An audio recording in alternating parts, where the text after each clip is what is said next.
testify. You only need to see what women in Abuja are doing. It's not just the prize money. It's also the quest for survival. Many of them have embraced the Every Home a Garden, and you really need to see the revolution that it's happening. I think we should appreciate that for our First Lady. Our next paper presenter is Professor Uche Waleke. I'm sure that's the right pronunciation, not Waleke, Waleke. And he's a professor of finance and capital market at the Nasarawa State University, Kefi. Can we put our hands together? He'll be speaking on stabilizing the economy, policies for sustainable growth and development. And when you invite Prof, I hope Prof will do justice with our timing. Profs don't know how to adjust time. Thank you. I promise I will. And thank you for pronouncing my surname very well. The National Chairman of the APC, the Chairman of the Forum of Former Deputy Governors of Nigeria, distinguished ladies and gentlemen, Your Excellencies, a very good afternoon to you all. My name is Uche Waleke. I teach at the Nasarawa State University, Kefi, and it's my honor and privilege to be here to speak to you on the topic, stabilizing the economy, policies for sustainable growth and development in line with the theme of the conference. Permit me to start this way. For want of time, I'm not going to speak to I'm not going to go through the slides. I will just speak to them. I hope to spend the next 10 minutes or so, on this. Okay, permit me to start this way. This morning I was on the popular radio program Ray Power Fact File, and the question I was asked by the interviewer was, what I thought about the recent World Bank development report on Nigeria. According to the interviewer, why should we even bother about the recommendations, of the World Bank? And I said to him that when you have a creditor, there's nothing wrong in a creditor ensuring that you do well so that you're in a position to also pay back whatever you're owing. And there's nothing wrong in Nigeria accepting the recommendations of the World Bank, at least much of the recommendations of the World Bank. Nigeria currently owes the World Bank Group $15.5 billion. If you look at our external debt stock, $42 billion. Between the World Bank Group and IMF, we owe $17.5 billion. To the IMF, $2 billion, and the World Bank, $15.5 billion. And you can't be owing somebody that, and then you say you won't, you ignore the person. Now the next question is, why don't you even forget the World Bank? Why must we borrow from the World Bank? And the truth of the matter is, the World Bank loans we know are very concessional. You can't see a concessional loan, a loan that gives you 0.5%, 0.11% interest for 40, 30 years, and then you go for commercial loans or loans that are expensive. If you look at our debt stock today, external debt stock, you find that the bulk of it remains with the multilateral institutions. Substantial chunk, again, is by way of Euro bonds and bilateral loans, which are more expensive.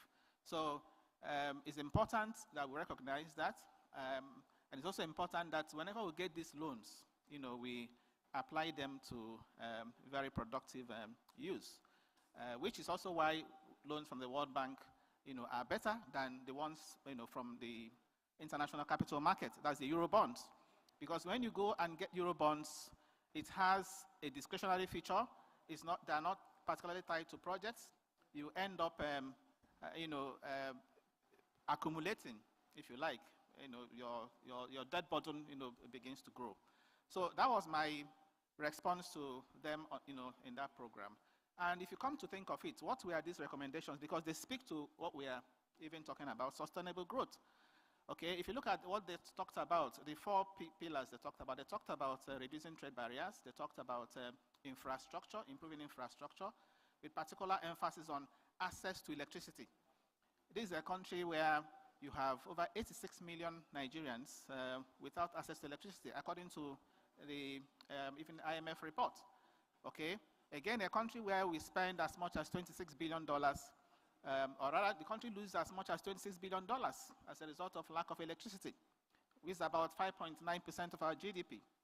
We spend, again, according to the IMF report, as much as $14 billion, on generators. So the issue of infrastructure, particularly access to electricity, is very key, and it was mentioned in that report, by the World Bank. They also talked about integrating domestic markets.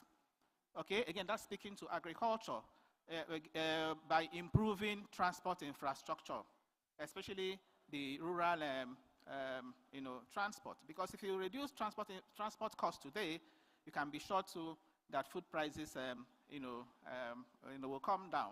Now, they also talked about ease of doing business, which is also critical, and finally, supporting household businesses, okay, ensuring access to inputs, ensuring access to, finance. So I agree largely with most of the recommendations, but I, of course, have my reservations regarding a few of them, which is also why I said that it's important. I'm happy the national chairman, APC, is here. When we get these reports, we take the ones we can take, and also ask them to understand with us with respect to some other ones, okay? And that's also why I think that each time they come here for consultations, particularly the IMF, you read about IMF, for consultations with Nigeria. They only consult with government officials. They consult with the central bank. They don't consult with the, for example, fora like the former Deputy Governors Forum. They don't consult with organized private sector, MAN, NASEMA, and the rest. They don't consult with the National Assembly. They don't consult with members of the academia, like the Nigerian Economic Society. So their consultations are not inclusive. And, at the end of it all, they come up with, a report. So that is what I want you to also push forward, that anytime IMF, World Bank, come here to consult, they should also reach out to you, for your inputs. Part of why I'm saying this is this. If you look at the recommendations, some of them are not recommendations that will suit us, as a country. Take the case of, there's no time, I would have spoken, a lot on that. The issue of monetary policy today, monetary policy tightening. Part of what they recommended, apart from saying that the central bank should tighten monetary policy, which I agree, but they also said that the monetary policy rates should remain the floor as far as short-term interest rates are concerned. I don't know whether you understand the implication of that. Today, MPR is 27.25%. Inflation rate is at 2.7%. Now, they are saying that the policy rate should be, the policy rate should be positive in terms of the real rate of interest. It should be positive. It means that they want to see policy rates higher than inflation rate. That's when it is positive. And it's not just that, it should remain the floor as far as short-term interest rates are concerned. What that means is that the central bank is doing treasury bills, for example, borrowing short-term. They should do it at a rate higher than inflation rate. And you all know the implications of that. Today, if treasury bills go above 30%, no form of productive activity will take place, because everybody will go treasury bills. People will be investing in treasury bills. If you had money to do business, you wouldn't do the business when you know that if you put that money in treasury bills, you can even be sleeping and the thing will be generating interest. So I think that is not in the interest of the Nigerian economy. That's one. There's also another recommendation they made regarding local content. When they talked about improving the ease of doing business, they said Nigeria should not bother about local content. Okay, open up the entire space, let it be competitive. Again, that may not be in our own interest, because we know our local businesses cannot compete favorably, with counterparts, from other countries. So these are my few thoughts. Before I conclude, let me drop these two suggestions. One, again, to do with fiscal policy, to do with the borrowings that we have been doing. If you look at my slides, it's very clear. That part of why we had problem in this country with the public debt. Public debt stock is 121 trillion naira. Domestic debt stock is 62 trillion naira as at 31st March 2024, according to the Debt Management Office. Now, if you look at that domestic debt stock, the instruments we have used to contract those debt stocks, in my view, over the years, have not been the right instruments. You have a debt stock of 62 trillion, and you have over 79% of that just via FGN loans, FGN bonds, rather. FGN bonds, again, carry discretionary feature. They are not tied to specific projects. So the real infrastructure loans here represent just like 2%, okay? Which is what, that's the green bond and the sukuk. So going forward, my recommendation is, if you must borrow, which I don't see anything wrong in borrowing, we have to use the right instruments and we have to apply them to very productive uses. That's one recommendation. The second recommendation, which is the final one, has to do with this food security. As far as food security is concerned, it is my considered view that both the monetary and fiscal authorities must join hands. It's not about let the fiscals handle that, while we focus on price stability. The monetary authority and the fiscal authority must join hands to tackle food security. So while the government is doing the agri program, distributing tractors, input, the central bank, in my view, should also contribute. I don't think the central bank should completely jettison the development finance function. Okay, what they need to do is to revive it, reform it, and take away the corruption elements associated with it, and then support it. And that's because, as we speak, we all know our DFIs are weak. Bank of Agriculture is still weak. Other development banks are still weak. So the central bank is still has the muscle to do that.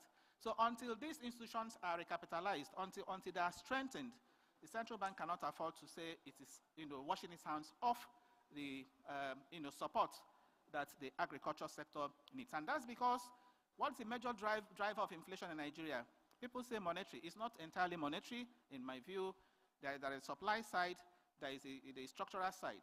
Food, if you check can you go to the last slide before I drop? My last slide. My last slide talks about the drivers of inflation. You see food there is clearly standing out. Over 50% of the pressure is coming from food. And that is why if the central bank wants to deal with the issue of inflation, okay, it must recognize that and support the fiscal side in tackling food insecurity. Distinguished ladies and gentlemen, thank you for your rapt attention.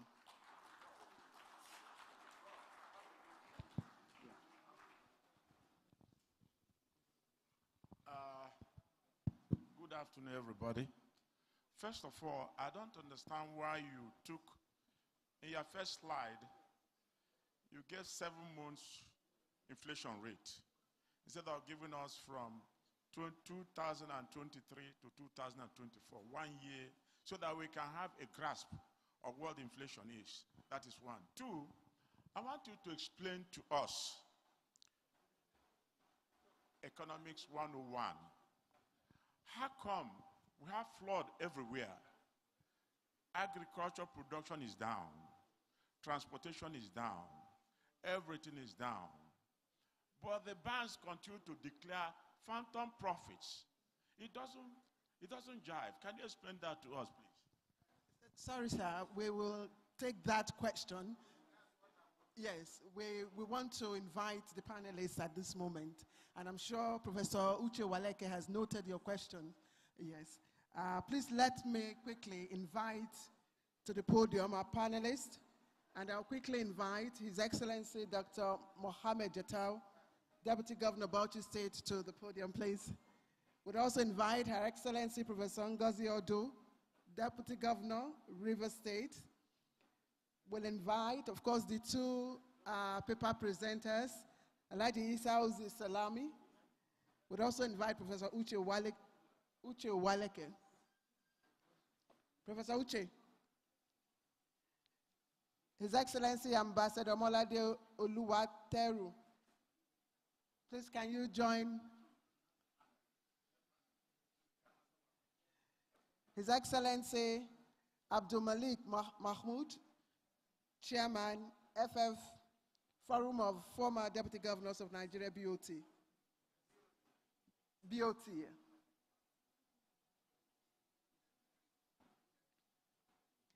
And His Excellency Abdul Malik Mahmoud will be the chairman for this occasion.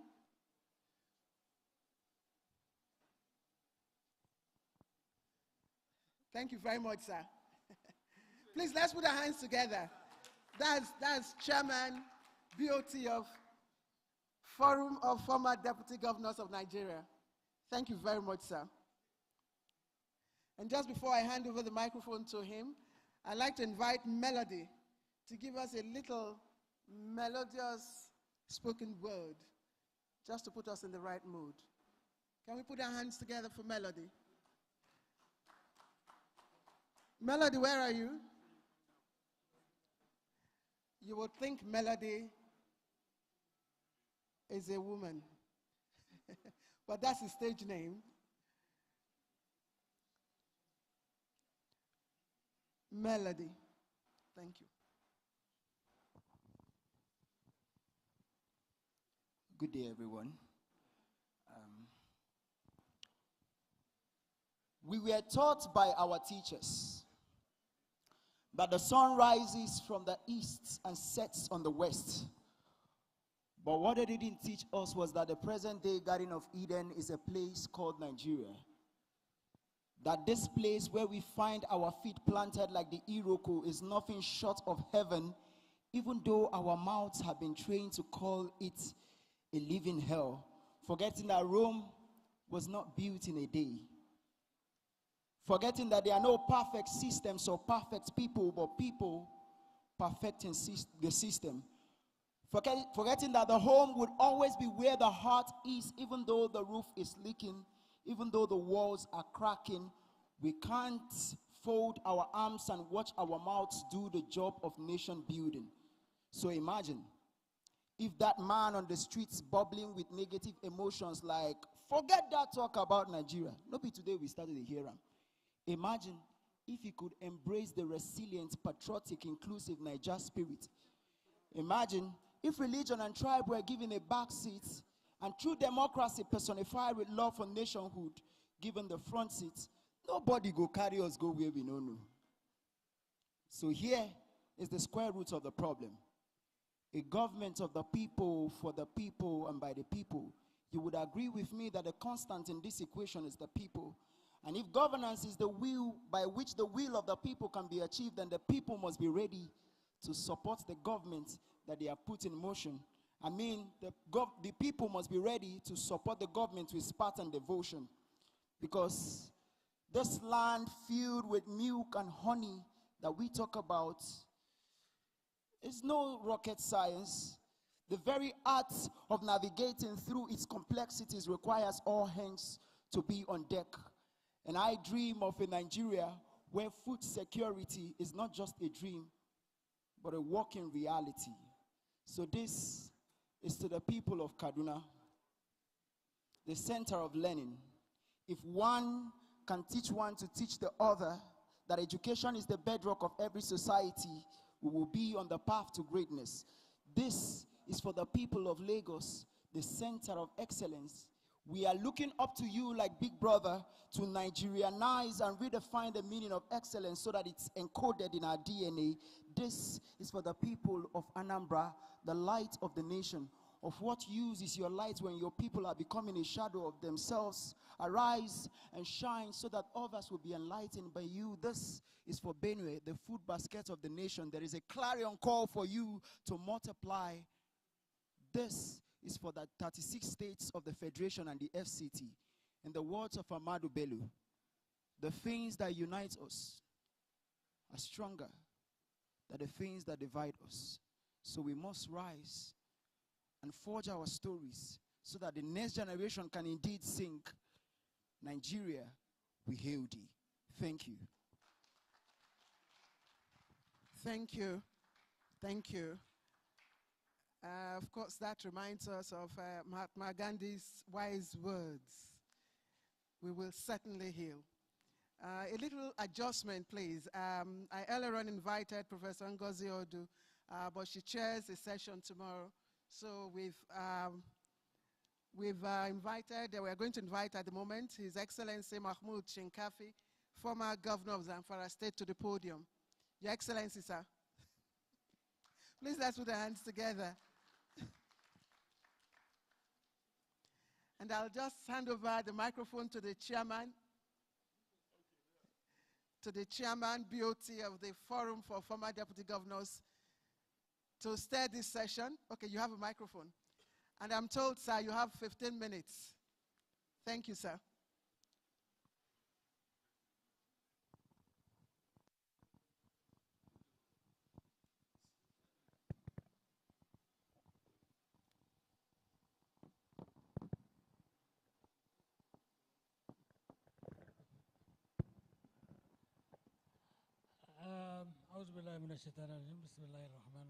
Your Excellency, the National Chairman, who is the Grand Patron of this forum, Your Excellencies, panelists, distinguished ladies and gentlemen,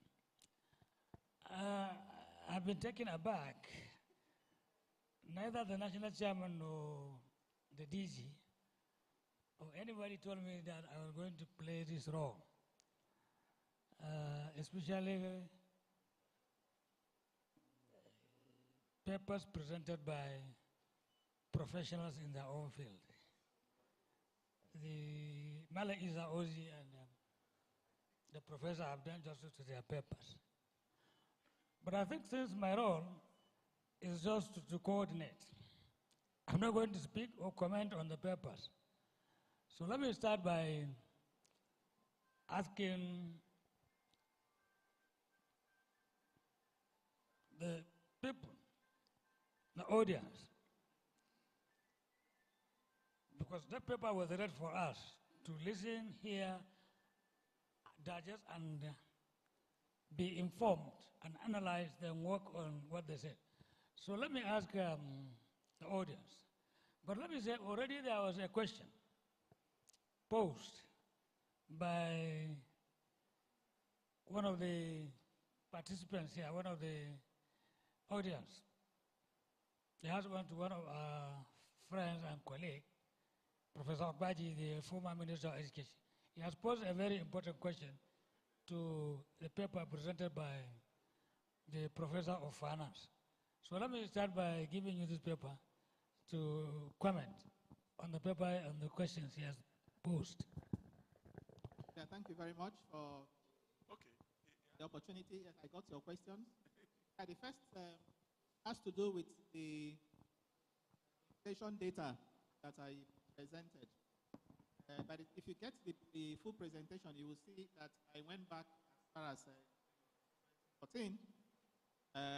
I showed average inflation rates for those years to demonstrate the fact that the monetization of fiscal deficits by the central bank, in other words, the ways and means that we had over time, which today, has accumulated to, you understand, 30 trillion naira. The ways and means helps to fuel the current inflation we have today. We also saw the ways and means impact even on the exchange rate. So I used that to demonstrate that the central bank inability to stick to what is provided in Section 38 of the Central Bank of Nigeria Act of 2007, regard to ways and means, contributed to the inflationary pressure. You will also find in that presentation the data on GDP. GDP data also went as far as 2015, because the last time we saw very high GDP growth rate was in 2014, when GDP was above 6%. But if you look at GDP growth rate from 2015 to date, take the average. What I got was 1.6%. Average GDP growth rate from 2015 to date. Remember the last one we saw, second quarter 2024, GDP came in at 3.1%. So the average is 1.6. Recall that in 2016 we had recession as a result of the collapse in oil price. We also had recession in 2020. Now the point is this: as long as you don't grow above population growth rate. Okay, your GDP will, you can't have a sustainable growth. Population is growing at 2.6% on the average. GDP is growing 1.6% on the average. So there will always be this complaint. We can't see the impact of GDP. I think then the final question you asked about banks, right? Banks. Okay. If you pick a typical bank financials, today a number of banks are declaring huge profits, half-year profits. You realize that yes, much of the profit is coming from interest income.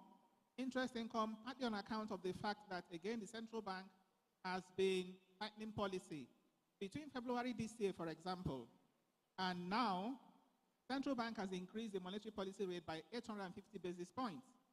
Okay. So if you look at that, and each time central bank increases the MPR, what do banks do?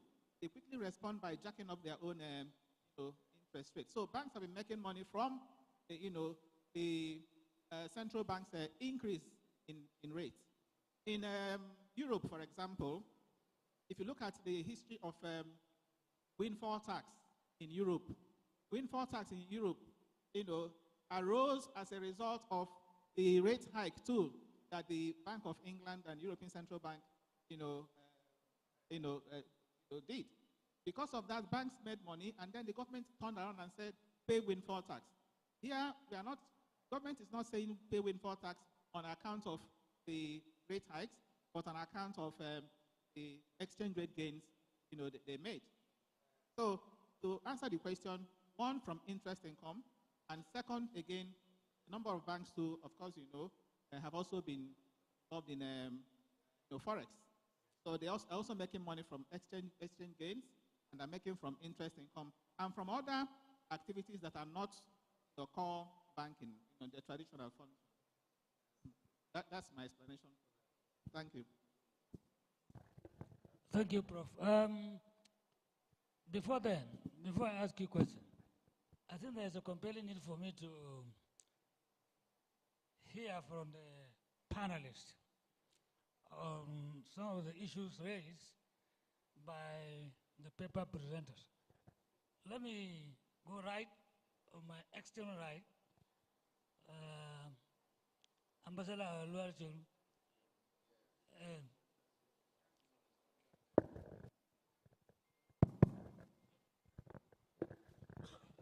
Yeah, I tend to agree with Prof, because if you look at what's going on now, particularly about treasury bills, when they first came out with it, the interest rate was around 20%. Within 2 months, it went down to 17. And now, I don't think they are even interested again. At that time, people were now rushing to buy treasury bills, thinking that it's better to earn interest on the money saved than going to business. So I agree with you that the advice of the Central Bank, World Bank, wasn't proper enough. Thank you, Excellency. Let me a little to the left. There used to be political parties. One a little to the left, one a little to the right, of which I belong. Let me move to my left to hear from His Excellency, because he was not Deputy Governor. He worked for 8 years, and he later was lucky to become an executive governor of Zamfara State. So, Your Excellency, I know you are businessman, a merchant, an expert in commodities. And given the presentation of the professor, let us hear some of your views. Okay, thank you very much. The essence about this all is about good governance and a strategic solution to it, especially put security and sustainable growth. It is just mentioned by Alhaji Isa Odi Salami about other things that should be done. which the government really is trying at the moment. He mentioned about employment of our team in news that are qualified to be in many sectors of the economy. So that in a sense, to tap the potentials of the youth in our population. So that is number one, what the government should do for sustainable growth in the country.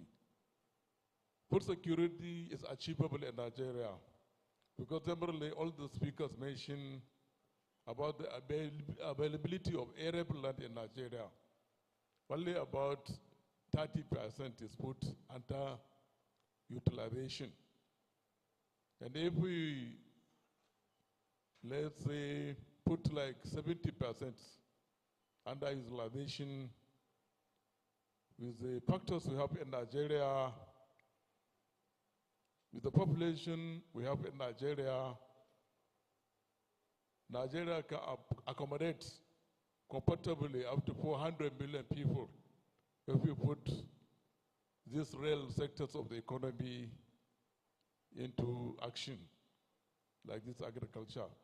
So it is possible what this forum organized for food security. The country is very much capable of attaining that food security and sustainable growth because of all the factors available. He said about what the professor of this Salavi mentioned. Before he finished, he mentioned about Ajakuta. Professor mentioned it. That is another factor of the factors that we have in Nigeria. When you put it into action, at least we can employ about 15% of our youth and they improve our GDP. And that is all we needed in the country to have sustainable growth. Thank you, Chairman. Thank you, Excellency. Now let me go back right again and hand over the microphone to His Excellency, the current Deputy Governor of Bauchi State. Over to you, Excellency. Yes, thank you very much, Your Excellency, the BOT Chairman. Yes, I have listened with rapt attention the presentation of the professor here by my side and the contributions given by some of the people that I am here with. First and foremost, to be able to analyze, assess, analyze, and see to how we are going to improve on the sustainability, good governance. I think we need to critically go back and look into those factors that brings about what we are in today for.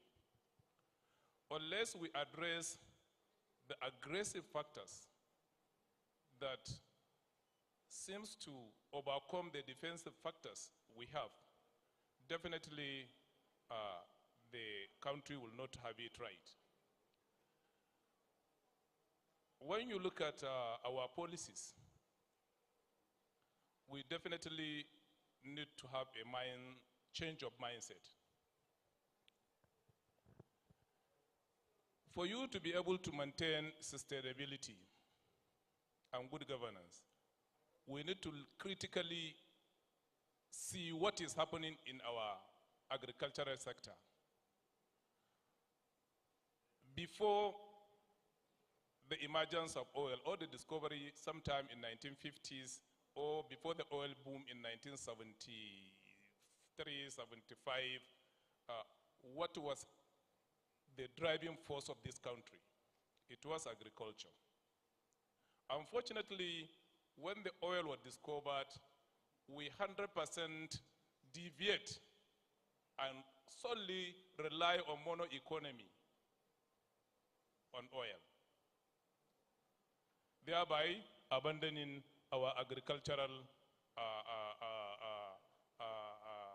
activity, which was the basement of our developments, even in the 1950s, 60s, and in the early 70s.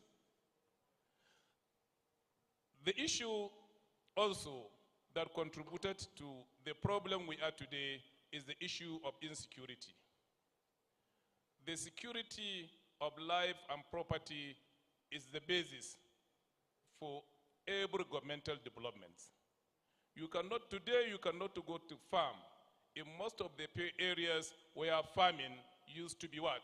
Source of livelihood. In the southwest, today, Dampara, Sokoto, Katsina, there are places that you don't dare step out 500 meters from your comfort zone, from your houses. We need to go to farm to be able to provide what is needed for export, what is needed for us to feed ourselves, and what is needed to stabilize what? Stabilize our exchange rate. And thereby what? Having a multiplier effect of affecting the what?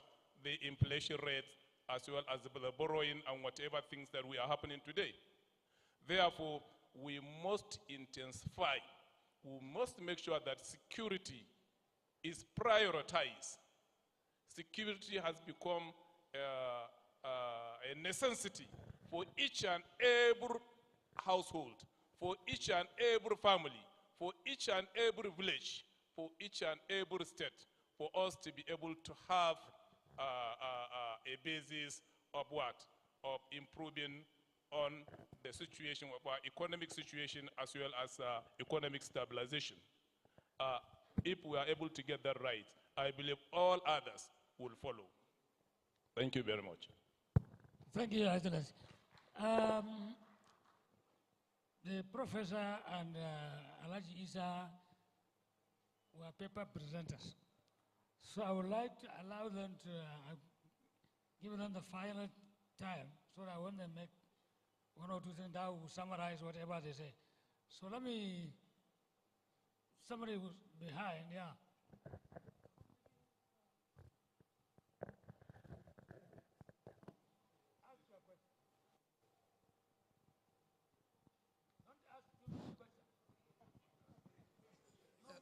Okay, that's right. Okay, sir. I want Prof. Sorry, let me just summarize so that I manage my time very well. I want the professor, I don't want to call your name wrongly, the professor that delivers something on the monetary policy. The challenge I have is that application of MPC rate, interest rate, to determine the money supply in the system. And the effect of it, if we have practiced a particular system for almost 1 year plus now, and the result is negative, we are not getting positive results, inflation continue to increase, we need to continue with that system. You see, practically, empirically, MPC, money supply, to control inflation is an old economic theory that is good for classroom. It doesn't work in empirical sense, in real life. Because the CBN governor recently said if inflation continues to increase, MPC will continue to increase. If it gets to 30, that is the potential of cost of borrowing. And let me say one fact. 90% of the money in circulation is in the hand of the few elites, 10% probably. They will not be affected by that policy. Believe me, the remaining 10% who has the remaining 90% of the populace who has less than 10% of the money in their hand, you have already killed their potential of overdraft, term loan from the bank. In fact, I've been a victim. I borrowed money from DBN at 22. I'm paying at 30 something. DBN that is meant for SME, that is set up for SME. The reality is that a system we've practiced for 1.5 years, let our government listen, is not working. That theory is. I hope you're not presenting another paper. The reality is what I'm telling you with all due respect. And another thing is that, you see, I want to comment on what the other professor said about conflict among the government agencies in policies. You see, in those days, in the 70s, we used to have what is called FACU, Federal Coordinating Units. Any policy that wants to come out, the affected agencies, the affected ministries will first have a first hearing of those policies before it. In those days, in the 70s, I think it's called Federal Coordinating Units that coordinates policies among the ministries. Another thing I want you particularly to comment about is if we continue to apply the MPC, what alternative do you have as a way of controlling inflation other than MPC? Government should just jettison the MPC phenomenon. Thank you. Okay. Dr. Nkeri. Yes.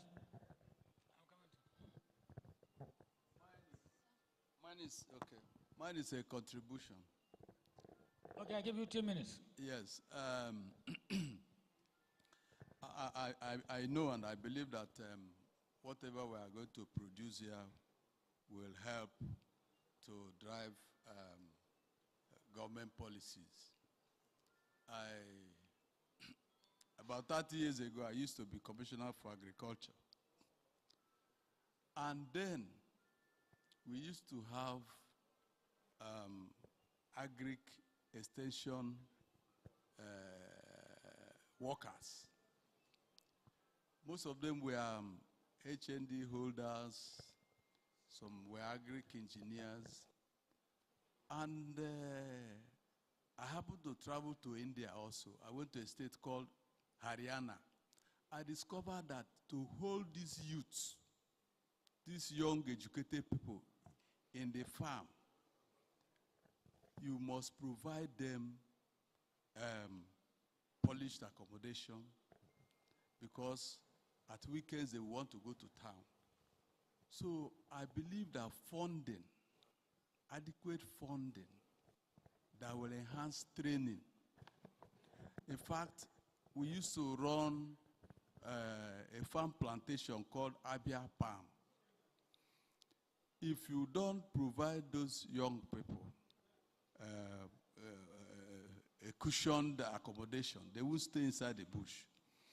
So, government, is good we are coming with our report at this time. There has to be increased funding, because this is the engine room of the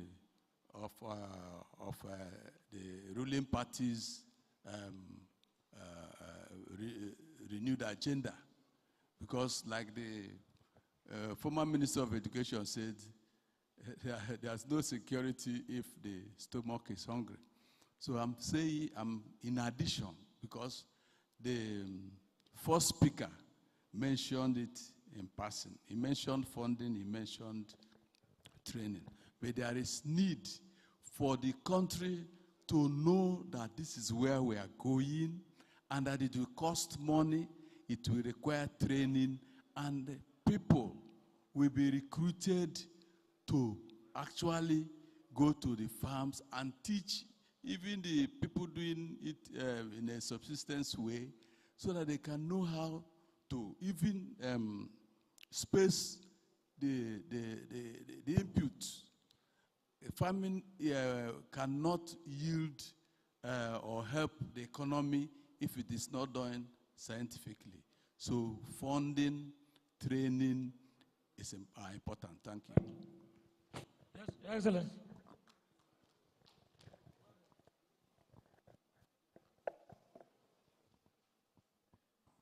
Your Excellencies, I may beg to disagree with Isa on the granite pyramids. You said they disappeared because we are adding value locally. That's why we don't have them anymore. But I think the reason is that with the discovery of oil, Hanaus, cheaper money is coming, bigger than what they'll get from the granite farming. So they abandon it. I experienced this. I worked with Ashaka Cement Company for more than 20 years. Before then, they were very good farmers, fishermen, because the Gongola passes just behind the company. They especially drive season farming. But when we started production, they all abandoned all those things and came to the gates of Ashaka. They were getting more money there than going to the farm. Thank you very much. I'll take 2 more. Yes. And the last one there. Yes. Thank you. Thank you very much, Chairman. I'm Professor Babatunde, Senior Advisor to Secretary to the Government of the Federation. So I wanted to pass an information to the penultimate speaker who mentioned coordinating unit of policies. Right at the presidency there, we have policy coordination unit, which is headed by Adizavala. I'm a member of that committee. And one of the major things we do is to harmonize policy between MDAs to make sure that there are no conflicts. And of course, where the strength of one MDA ends, or the weakness of one MDA ended, the strength of another one begins. So it's our responsibility to make sure that they work smoothly together to deliver on the issues of governance. So that does exist. We are looking at strategic solutions on issues here, food security and what? Sustainable growth in Nigeria.